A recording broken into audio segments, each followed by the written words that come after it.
के लिए आएंगे बुरे दिन। सरकार ने नए कानून लाने का फैसला किया। इसके तहत 10 साल की जेल और 50 करोड़ रुपए तक का जुर्माना हो सकता है। पहली बार कानून तोड़ने वालों के लिए भी 5 साल तक की हो सकती है जेल। 30 अप्रैल तक मांगी है जनता की राय। डिजिटल मीडिया एडवर्टाइजिंग होगा मीडिया इंडस्ट्री का नया engine. Media and entertainment industry में 14% की बढ़ोतरी की उम्मीद। एडवर्टाइजिंग इंडस्ट्री 16% की रफ्तार से बढ़ेगी। 2020 तक मीडिया उद्योग होगा 2.25 लाख करोड़ का। अभी 1,15,000 करोड़ की है इंडस्ट्री। टाटा स्टील के यूरोपियन कारोबार पर मंडराए संकट के बादल। भारी नुकसान झेल रही कंपनी बंद कर सकती है अपना कारोबार।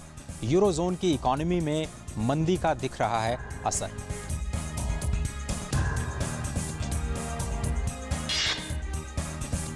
बुधवार को मार्केट में हुई चौतरफा खरीदारी से बीएसई का 30 शेयरों वाला प्रमुख इंडेक्स सेंसेक्स 438 अंक बढ़कर 25,338 पर क्लोज हुआ। एनएसई पर मीडिया इंडेक्स को छोड़कर सभी सेक्टर्स 4% तक की तेजी के साथ हुए बंद। निफ्टी 7,735 पर। और कल है वित्तीय वर्ष 2015-16 का आखिरी दिन। सभी सरकारी कामकाज निपटाने के लिए कल बैंक रात 8 बजे तक खुलेंगे और इलेक्ट्रॉनिक ट्रांजैक्शन रात 12 बजे तक रहेंगे जारी। और अब देखते हैं मुद्रा को लेकर के क्या बड़ी खबर अभी आ रही है। आपको बताएं कि मुद्रा जो प्रधानमंत्री मुद्रा योजना को जबरदस्त सफलता मिली है। ऐसा हम इसलिए कह रहे हैं क्योंकि इस साल के लिए जो टारगेट था वो था 1,22,000 करोड़ का और ये टारगेट पूरा हो चुका है। अभी जो ताजा आंकड़े हमें मिल रहे हैं उसके मुताबिक 1,22,000 करोड़ रुपए का जो मुद्रा लोन दिया जाना था उसको ये आंकड़ा पार कर चुका है। आज जो आंकड़ा है 1,22,394 करोड़ के पार पहुंच चुका है। आइए देखते हैं कि कितने लोगों को फायदा हुआ।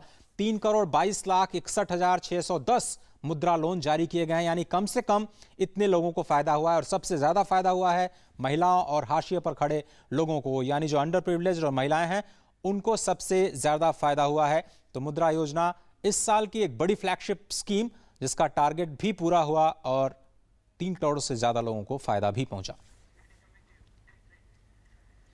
वित्त मंत्री अरुण जेटली ने आज ऑस्ट्रेलिया में मेक इन इंडिया पर एक सेमिनार को संबोधित किया। ऑस्ट्रेलिया में व्यापार के लिए विशेष दूत एंड्रयू राव से भी उन्होंने मुलाकात की। ऑस्ट्रेलिया के ट्रेजरर स्कॉट मॉरिसन से भी मिले और मिस जूली बिशप जो कि वहां की विदेश मंत्री हैं उनसे भी उन्होंने मुलाकात की है। वित्त मंत्री ने कहा कि सब्सिडी को तर्कसंगत बनाने पर काम जारी है। जीएसटी की दिशा में भारत सरकार काम करने जा रही है और भारत के बाजार को जो आकार है वो अपने आप में एक बेहतरीन आकर्षण है दुनिया भर के निवेशकों को अपनी ओर खींचने के लिए। और जो राज्य सरकारें हैं वो अब आपस में प्रतिस्पर्धा शुरू कर चुके हैं निवेश को आकर्षित करने के लिए। उन्होंने आह्वान किया कि जो ऑस्ट्रेलिया के पेंशन फंड्स हैं वो भारत में आकर के जो बुनियादी ढांचा है उसमें निवेश करें, क्योंकि बाजार, स्किल, विकास, डिमांड ये सभी कुछ केवल और केवल भारत में ही इस वक्त मौजूद हैं और दुनिया के जितने भी निवेशक हैं उनको इनका फायदा उठाना चाहिए। तो फिलहाल ये कुछ अच्छी खबरें अर्थ जगत से इस अंक में सिर्फ इतना ही है।